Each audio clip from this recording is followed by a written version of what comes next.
Let's go. Thank you so much, Jane, for giving us the opportunity and for your most valuable time for doing this podcast. It's my absolute pleasure. The Property Podcast. Thank you so much. So, Jane, I'll just jump right into the most important question that I have on my list, of course. REINZ is a proud custodian of New Zealand's most up-to-date data information, and your insights are invaluable. Given your first-hand access to the comprehensive real estate data and drawing up your extensive expertise and experience, how do you foresee the New Zealand property market evolving in the near future? Do you know, it's interesting that you ask me that with a data lens, right? Because actually the way that I find out what's going on right now and what is most likely to happen is that I speak to real estate agents all of the time. Because there's one thing that I know about, our data, you're right, it is the most recent data on the market, but it is still the past. And True, you yes. and real estate professionals all over this country, you see what's happening day to day. You see what's happening on the weekend at open homes. You see and sense a change in the market way before it becomes a data point in anybody's data set. So when I talk to people about what's happening, I'm just repeating the stuff that real estate agents from around the country are telling me. And what they are telling me right now is that they are feeling more confident about where the market is going. I think we've had a couple of years now of really suppressed sales numbers, and from a real estate perspective, that's the problem. And for sellers, those prices have come back in lots of parts of the country quite substantially. So there's been a lot of pain out there, but it feels like things are easing a little bit. It is amazing what a bit of sunshine and 25 basis points on the OCR will do to people's confidence levels. 100%. And I think the reflection is in the war that is happening. Every morning we wake up, there is a news that this bank has now trimmed or got their interest rates down from 1 year. So you can see that suddenly the tables have turned. Before it was just the home buyers fighting which bank is giving the best one and have they got 20% deposit. And suddenly the tables have turned and banks want you. And they want you that, okay, we'll give you a lesser percentage of interest rate. And yes, it's absolutely fun every morning when you turn on your phone and you see the news. Okay, there's a war going on. Yeah, absolutely. I think too that, the Reserve Bank have been really clear that this is the beginning of the cutting cycle. That this is the first, there will be others. And lots of people, you're not thinking about what the interest rate is right now, but actually I'm going to take a 30-year mortgage. So how's this going to feel over the course of the next 2 to 5 years? It's going to feel better than it feels right now. And people are starting to make choices on that basis. Exactly. And my mentor, he said a very most important thing, which actually clicked. He said that people buy it with the future value and they forecast it, they foresee it, how I'm going to look in the next 5 years. And they can see that, okay, it's falling down, the interest rates are coming down. And now is the time to actually drop the hammer. If you are in the industry or if you are in the game of buying real estate, now is a perfect time to do so. Yeah, absolutely. I would also say to anybody at any point that the right time to buy or sell real estate is when it's the right time for you. That, yes, there is this certain group of people who are making rational decisions and trying to time the market so that they can maximise their, capital gain or yield or whatever it is that they're looking for within their investment portfolio. But mostly everyday New Zealanders are getting married, getting divorced, having babies, selling mum's old house when she moves into a retirement village. Exactly. It's those life decisions that are meaning that they then have a real estate transaction. So it's about moving on from where they are now, as opposed to it really being about how much money can I make if I buy this week rather than next year. That's absolutely true. And exactly, if you've purchased a property 10, 15, 20 years ago, whatever happened in the last 2 years does not matter. Exactly. The next one is a great question that I have. This is my personal favorite.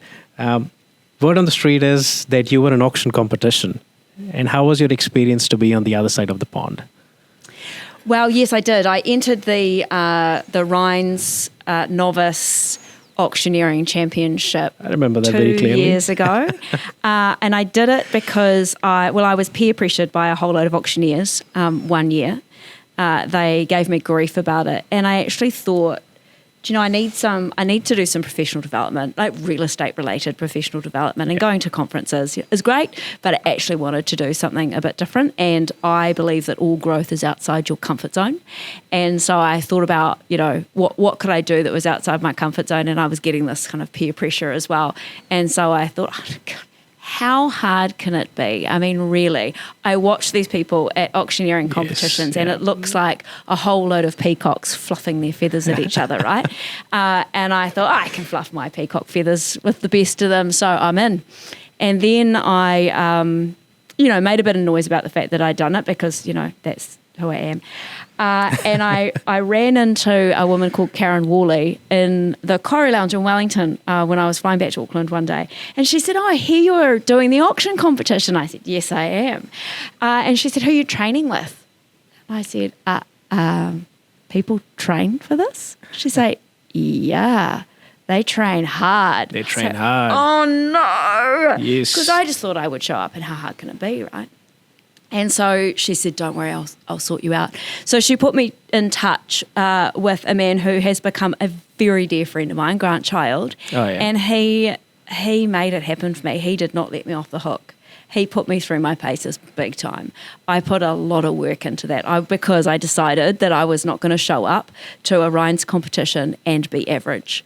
So I counted my cards and I did my numbers and I love the part you said, counted your cards. That's actually the most important part when you're training for auctioneering, isn't it? Yeah. And, it was way harder than I thought it was. And, it looks like the fluffing of peacock feathers, but I challenge you to get your right side of your brain and your left side of your brain to work at the same time in public. It was much harder and much more stressful on the day than I imagined that it would be, and I'm pretty proud of myself for doing it, to be honest. I'm actually very proud of you for doing that because thanks. I didn't know when we were actually in the Novus competition. I had no idea that you'll be in the competition, and suddenly when we go into the lockup where they lock everyone in, and you were in there, and I was like, how come you are here? And you said that I'm in the competition. That was a pressure for me.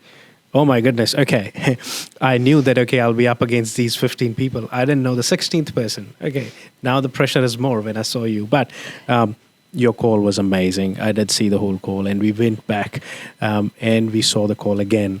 Of course. What, you rewatched my call? 100%, yes. Wow, thanks, I'm flattered. My mentor made me rewatch it. He knows it very well, who he is. We'll talk about him afterwards. Well, who's your favorite auctioneer?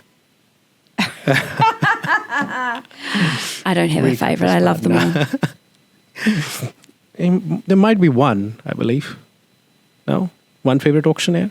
I have a that favorite you have to auctioneer? pick up from all these 20, 30 auctioneers across the country? No. No? Who? Okay. Who's my favorite auctioneer? Yes. Who? No, you have to pick. No, I can't possibly pick one. Oh, okay. I love them all. I definitely do not have a favorite. Oh. It's okay. It's fine. If a lot of people were expecting their names to come up, sorry. I feel sorry for you. She knows how to answer the question correctly. Third is, again, very informative question. Given your extensive interaction with real estate agents and auctioneers across the country, what would be your top piece of advice for the sellers when it comes to selecting an agent and preparing their home for sale?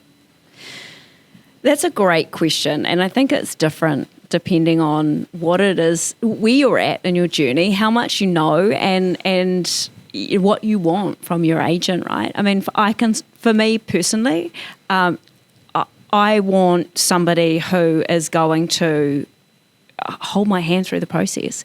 It's really interesting. I've actually sold quite a few properties over the last couple of years, and because of my position, people think that I, know everything there is to know about real estate, which clearly is not true. Well, it is not true. Maybe that's not clear, but it's not true. But when I sign an agency agreement, I am just another vendor, and I'm in a position where all of a sudden I want to get the best for my property. I'm nervous about it. Exactly. I want a result. I've invested time and energy and money into this process, and actually I want you to tell me what's best. Where to from here? Exactly. You're in the market every day. You know what buyers are all about. You're doing lots of negotiation. Don't come and ask me my opinion about that, because I want I want you to lead. I will absolutely challenge your thinking and ask questions and all of that sort of thing, but I will always be guided by the real estate agent. And I think that I would like to think that most clients would do that once you've built a level of trust, because you need to be, as the salesperson, the trusted advisor. This is $1 million property or whatever it is people are selling.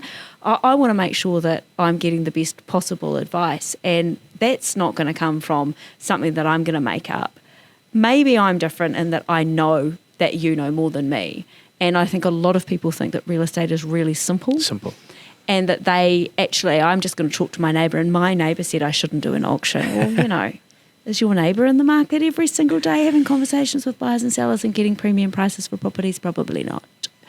But I think that it takes knowledge and expertise and confidence to have those kinds of conversations with clients to build that trust, and that happens differently for different people. You're absolutely right. Actually, I couldn't agree more on this. In 2019, I decided to sell my home. It was the first time I was putting my house on the market. And when I signed the listing agreement, suddenly I forgot everything that I know as a real estate agent, and I became the vendor. And I became the most difficult vendor that you can come across. I interfered in everything. And after 1 week, I realized, okay, this is crazy. I need to step out, because again, as a real estate agent, you start thinking that I know how to run this process. But the problem is you're not able to keep personal and professional separate. And then we took a step back, and I decided, okay, my business partner is going to lead the whole transaction. And that's when actually I got the result. So interesting, hey? Because I interfered so much. And it happens very often. You're absolutely right. My neighbor told me, my uncle, my auntie told me that we should do this with our home, we should do that with our home. And we always tell our clients that the people who have invested their opinion in your property have got no stake in it. Their word didn't come with the 10% deposit. So it's absolutely free. You're completely right. You are completely right. I do think that also, though, that sometimes people who work in real estate get so used to having conversations, you get so used to having contracts signed with, hundreds of thousands of dollars written on the page, and you can become a bit blasé about it. And, when you are in the market all of the time and you know what's happening, and this is an ordinary part of your day, for me, the client who never has anything to do with real estate, hasn't for 12 years or whatever it might be, this is entirely new, and actually you treating carefully and sort of taking me through that process in a really gentle and empathetic way is going to be really important to me. 100%. I did have a couple of properties ago when I sold. We were coming up to Christmas, and I just, tenant had moved out. We'd done a whole lot of work on the property. We were completely over it, just really, really wanted it sold. And I thought that the agent had pitched it a bit high from, with the CMA. Yeah, that the CMA was a bit high, we would have sold it for a lot less. Yeah. And right through the process, I, kept challenging the search range and all sorts of stuff. And at one point, I remember exactly where I was, and she said to me, "Jen, you might be prepared to give this property away, but I'm not. Yeah. Give me a couple more weeks." And she got me way more than I would have sold the property for. I couldn't believe it. Yeah, it was fantastic. Yeah. But if she had, I guess, pandered to me in a way, if she'd said, "I'm just going to take the course of least resistance," that would have cost me tens of thousands of dollars. So that's the value, right? That's the absolute value of a real estate agent. And it's such a nice way that you have said. We always tell our clients, you're not paying the agent for the number of hours that he's putting in. You're not paying him for 40 or 50 hours that he's going to put in the next 4 weeks. You're paying him for the credibility. You're paying him for his years of experience in real estate. Has he come across difficult properties? Has he come across the type of properties, the type of buyers, the type of market, it all comes together when he's selling your home. Like, I'm not a pandemic agent. So I started in a tough market. And when this tough market came along again, every memory came back of 2016 that, okay, how we used to do real estate, how properties were not selling at auction, but the aim is never to sell under the hammer. The aim is just to find out if there is a cash buy there.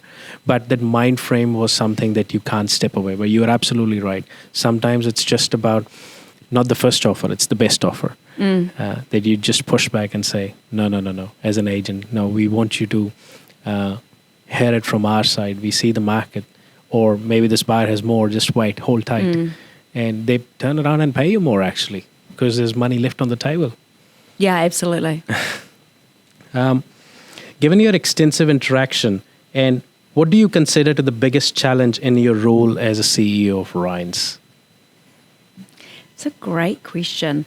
The biggest challenge in my role, well, REINZ is a membership organisation, and we have very large organisations as members, and we have one-man bands. And we need to chart a course that supports and enables both of those organisations to thrive. And their needs are very, very different. Very different. And we're a relatively small organisation. We've got a team of 35. I think people think we're a lot bigger than what we are. And within that organisation, we have a data and digital business. We have an education business. We have an events business, and we do advocacy and membership services as well. So we're covering a huge amount of ground with a small amount of resources and trying to deliver to really different needs for different types of organisations. And frankly, in different parts of the country, people need different things from us.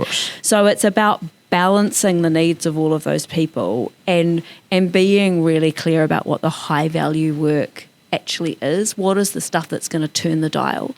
Because the phone rings here all of the time, and people want a specific solution to a specific problem that they've got. And we just can't help each individual with each individual situation. So we have to think about where is the high value work. So that sort of constant challenge around prioritisation and focusing and saying no to stuff that we actually would really either like to do or would absolutely have a benefit for the industry, we have to make hard calls about that. And I feel really passionately about this industry, and I want to chase after everything that is going to positively impact, but we can't. And my team challenge me on this all the time as well, because I'm quite guilty of saying yes, we're definitely going to do that thing, but we just simply can't. So I think that's the biggest challenge. Staying focused and saying no to things that you want to do so that you can deliver the high value stuff. That's very well said, I must say. I think it's about major and minor work. Sometimes it's just we spend a lot of our time on minor work and get distracted from major. But your job is major and minor.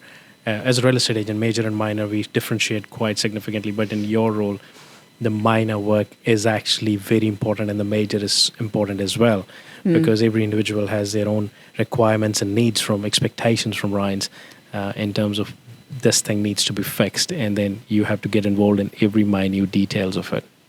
Yes, but we don't get involved in the minute detail, which is great. But I think, unless you're talking about legislation, we're right in the minutiae of that.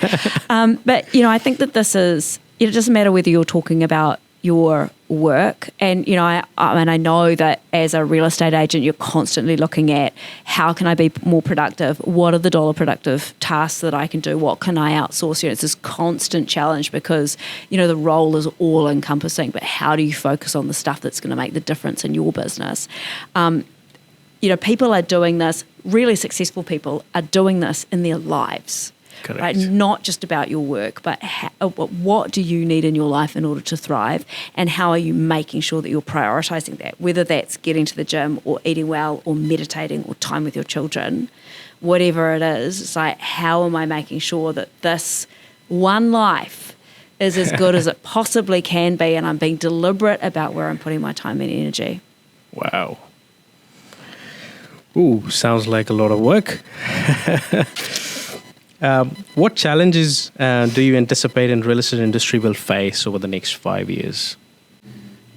I mean, I think fundamentally the challenge with real estate often is the cyclical nature of it. That Correct, you know, yes. when That's things are absolutely going well, everybody's happy, everybody's making enough to put food on the table and live a really good life. Yeah. And then things get tighter again, because they always do.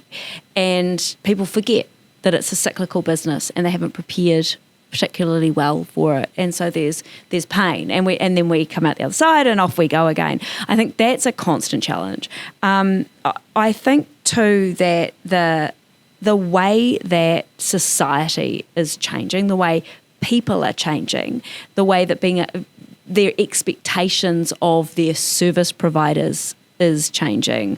I think that as an industry we have to continue to be really mindful of that and evolve our practices and evolve how we work and the tools that we use on that basis, because people will continue to expect more and more and more from you. Exactly. Because they're not just judging you against other real estate agents, they're judging you against, you know, the experience that they get when they go to the bank or any other service provider. You know, the level of service that we get is just growing and growing and growing. The amount of information that's available, the amount of stuff that I can do on my own without you is changing all of the time. So who are you to me? And I think that individually and collectively, as a profession, thinking about how you remain relevant in this world where I can ask a machine to tell me the best way to do this. Who are you to me in that space? And I mean, I have my view of who real estate agents are in that world. But I think, you know, that's for everybody to think about and define that for themselves. Wow. Have you ever thought about becoming a real estate agent? Over and over and over and over. And I've never been ballsy enough to do it. Still on the cards? I don't think so. I think the moment's passed. No? Oh, moment has never passed. That's what everybody says. Trust me. Real estate movement has never passed, so you should.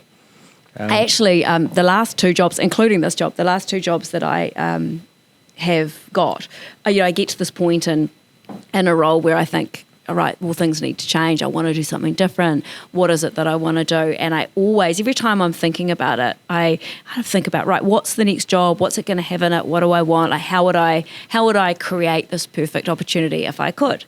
So I do that, and then alongside that, I'm like, and if that hasn't happened by September, I'm going to quit my job, become a real estate agent. And one year I actually decided like I wanted this really specific job, or I was going to become a real estate agent. I spent like days on the beach writing a business plan. I'd written all my advertising. Like I was ready. Wow. And then I got back to work right after my Christmas holidays, and the job I wanted became available. I was like, okay, cool, universe has my back. So no. Not real estate for me. If you do become a real estate agent, which part of Auckland would you like to work in? I'm not sure I would work in Auckland. I'm from Hamilton. It's a great market. So you'll work in Hamilton? Maybe. Flagstaff? Who knows? Haven't given it that much thought, to be honest. Fair it's enough. okay. I won't be anybody's competitor anytime soon. I think even if you join real estate as an agent, everyone knows that there's so much to learn from you. From me, there's so Yeah. much for me to learn. I'm learning from real estate agents all the time. It's such an evolving market, isn't it? Every month or every 6 months, you just have to evolve yourself, revamp yourself, and start off as a because what was working last year or 2 years ago, it's not working anymore. As an argument, this podcast, we never thought 2 years ago that this would become a thing. Reels would become a thing. Video would become a thing. That if you're camera shy, then things are not going to work out in real estate very well for you because it's only heading in one direction. That you have to be the face always. But yeah, and that's my point about staying relevant and staying across where your customers are and how you reach them and how you position yourself as the person that is the expert, because that's what people are looking for, right? I want to list my biggest asset with somebody who knows what they're talking about, who's going to get me the best possible deal, who's got their finger absolutely on the pulse. And you have to find a way to build that credibility, and often that happens before you've even stepped in the door. you said that you have sold a lot of properties in past. Every time, do you think your experience was different with real estate agents? Every experience was different? Definitely every experience is different. Every experience is different. Is it just it comes down to maybe the area or suburb, or it's just the whole process itself that first you have done auction and you've done by negotiation on some properties or deadline sale? Which method of sale did you come across as very comfortable and convenient? Well, I mean obviously I'm a fan of auctions these days. Actually have bought and sold a number of properties. The very first property I ever bought in 2007, I think it was. Is that my first property? I bought under the hammer. Terrifying. I actually have on the wall in my office, they used to have a bidding card, and I have the bidding card framed on my wall as a little trophy. It's nice. I've forgotten your question. So I actually, there was one point in my life where I was buying and selling, and I had a rental situation happening, and I was buying privately, selling by auction, and I had a rental that we were managing ourselves and one that I was managing through a property manager. So I had this whole kind of example of the different ways of doing real estate, and I can tell you that buying privately was a horrible experience, and I really wished I had a real estate agent in that mix. I did not enjoy it. It actually felt kind of risky. Yeah, I think because you kind of bypass all the regulations and all the protection that you get when you're buying and selling with a real estate agent. Absolutely. It's not involved in a private. Yeah, and I'm not the expert. I just need somebody to point out the things that I don't know. Exactly, yeah. Well, some people think that real estate agent is a ninja in a suit, but hey. What is the one piece of advice you would give to a friend who's looking to sell their property? Auction it. I think it's kind of a name and title in one. Auction it. Yeah, it's like, well, why not? Why wouldn't you? Yeah, I think, for me, you have to have a decent reason not to go to auction. If you've got heaps of time and you don't mind giving buyers heaps of opportunity. I mean, I just think, to your point earlier, why wouldn't you try and get unconditional money sale on the day? If you don't, great. Or if you don't get as much as you want, fine, don't sell it under the hammer, but at least find out if it's there, because if it's there, you can move on with your life and take the next step, whatever that might be, far quicker than if you don't give people a deadline to work towards in any market, in my humble opinion. Exactly. And I think when people are buying properties with subject to my uncle viewing or subject to meeting the queen, it just never works out. Yeah. Because in those 10 days, they'll go through the cycle of looking at 50 other homes, and then you are thinking as a seller, sitting here, waiting for the buyer to actually go ahead and finalize it. Where in the meantime, where you find out the buyer has found something else. But in an auction, of course, it's no slicing and dicing of prices behind closed doors. You raise your hand, you pay the money, and that's it. It's a done deal. You buy it with no strings attached. Yeah, absolutely. I mean, I think I would also tell them to choose their agent carefully and set some expectations. But it's the name of the game. Yeah, I mean, I think it's also really, the market dynamics also make it difficult for you as a real estate agent, because it's human nature that when things are going up, I've done something really clever to my property, and I'm so good that my property is going up. Well, I'm not, it's the market. And when things are going down, you are a terrible agent and not getting me enough money. Well, you're not, it's the market. It's still the market. But we tend to take credit for upside and find someone to blame for downside. And I think that's what makes real estate really challenging sometimes. Really early on in my career, a very wise man said to me that the challenge or the trick for real estate agents is to be comfortable living in no man's land, because you're stuck between somebody who thinks they paid too much and somebody who thinks they gave their property away. 100%. I mean, we had experiences in which we have gotten $100,000 over reserve price. Actually, I had a case recently, and you're excited as an agent. Next morning, $100,000. You're over the reserve price, and I got a call from them the very next morning. They said that we think we sold our property cheap. But it's not their fault. It's human nature. Sometimes you just have to educate them along the way that, hey, look, I completely understand. It's human nature. You have sold after 27 years. It's fair for you to think like that. Yeah.